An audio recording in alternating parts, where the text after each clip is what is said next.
নমস্কার বন্ধুরা, আমি অসীমা আরও একবার চলে এসেছি একটি নতুন রান্নার ভিডিও নিয়ে অসীমার রেসিপিতে। আজকে আমি বানাবো লাউ দিয়ে চিংড়ি মাছ। এটা হচ্ছে আমাদের পুকুরের চিংড়ি মাছ, আর আমি এটা যেভাবে বানাই আপনাদের সাথে সেটা শেয়ার করছি।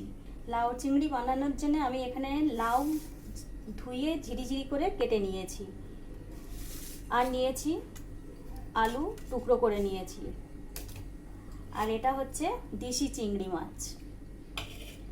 এটা বানানোর জন্য যে উপকরণগুলো লাগবে সেগুলো হলো, ফোড়নের জন্য দেব আমি গোটা জিরে, একটা তেজপাতা টুকরো করে নিয়েছি, আর একটা শুকনো লঙ্কা। এখানে মশলা লাগবে আমার পেঁয়াজ কুচি, লঙ্কা কুচি,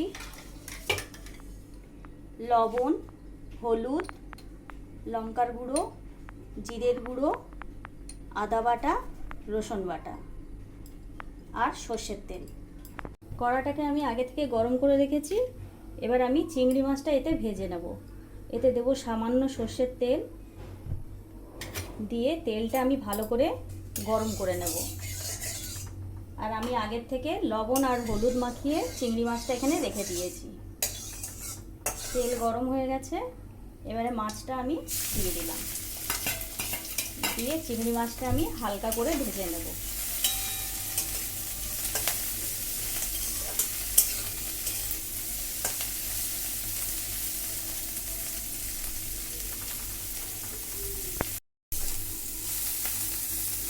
চিংড়ি মাছটা আবার ভাজা হয়ে গেছে, এবার এটাকে আমি একটা পাত্রে নামিয়ে নিচ্ছি।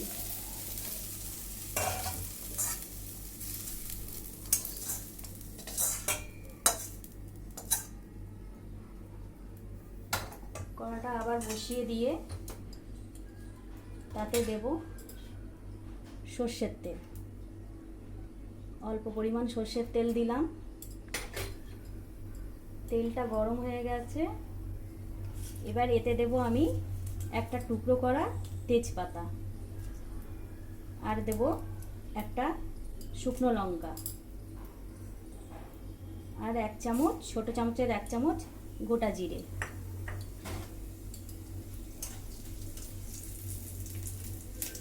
এবারে দেবো এতে আমি টুকরো করে রাখা আলু, দিয়ে এটাকে আমি ভালো করে ভাজবো। এটাকে ভালো করে ভেজে নিলাম।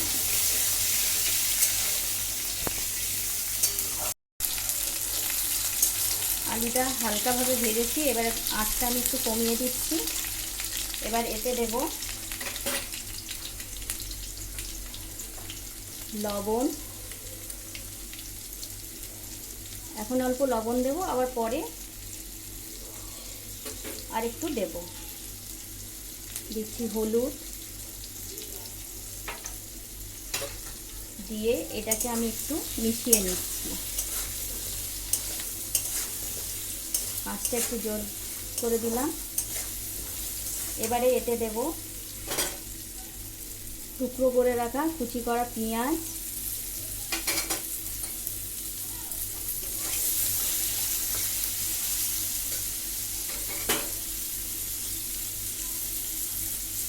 একটু কাঁচা লঙ্কা কুচি, দিয়ে এটাকে আমি একটু ভালো করে ভাজবো।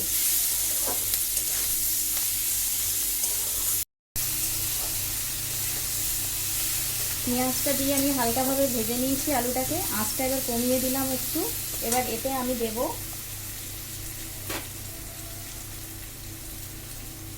একটু রসুন বাটা, আর একটু আদা বাটা, দিয়ে এটাকে আমি ভালো করে মেশাবো। ভালো করে এটাকে মিশিয়ে নেব।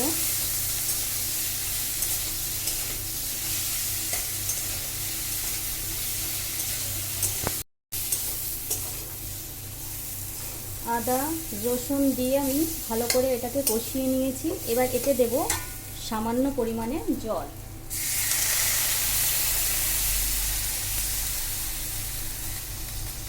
জল দিয়ে এটাকে আমি একটু আঁচটা বাড়িয়ে দিলাম, দিয়ে এটাকে আমি ভালো করে মিশিয়ে নেব।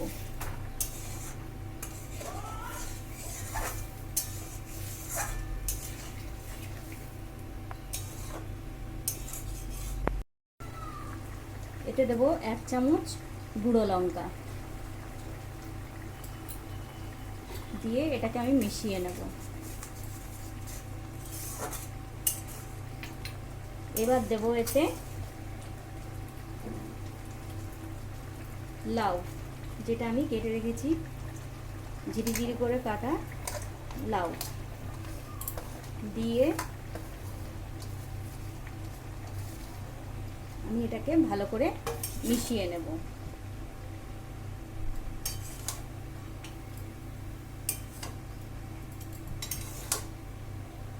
এটাকে ভালো করে আমি মিশিয়ে নেব।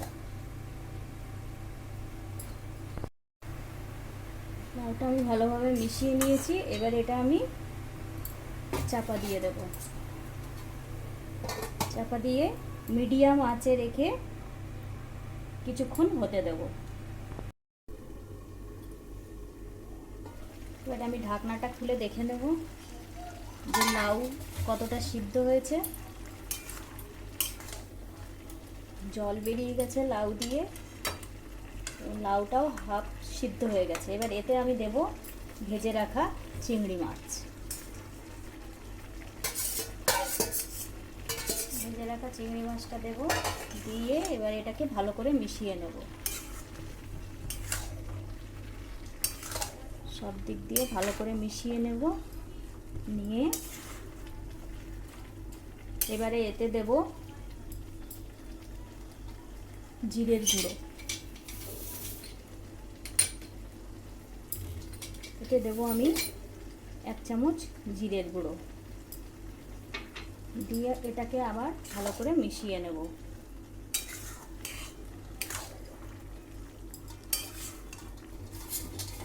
এটাকে ভালো করে মিশিয়ে নিয়েছি। এতে আমি আর জল দেবো না, যে জলটা আছে ওটাই হয়ে যাবে। আবার এটাকে আমি চাপা দিয়ে দেব। এটাকে আমি আবার ঢাকনা দিয়ে দেব, দিয়ে মিডিয়াম ফ্লেমে রেখে দেব।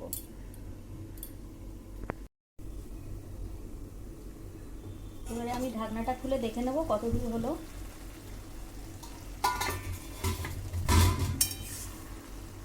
এবারে এটাকে আমি পুরো মিশিয়ে নেব।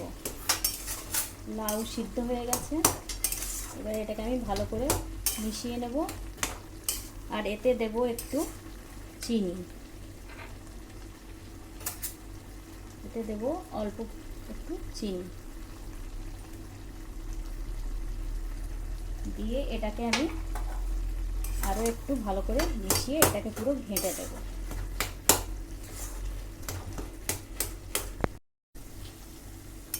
আমি আলু ভাজার সময় তখন লবণ দিয়েছি, আর এই লাউটা এখন হচ্ছে পুরো সিদ্ধ হয়ে গেছে। এখন অল্প পরিমাণে একটু আরও লবণ দিয়ে দেবো, দিয়ে এবারে এটাকে মিশিয়ে নেব। মিশিয়ে যখন রসটা পুরোপুরি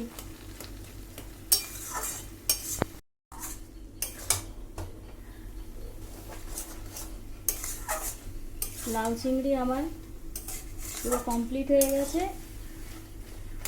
এবারে আমি এটাকে একটা পাত্রে নামিয়ে নেব।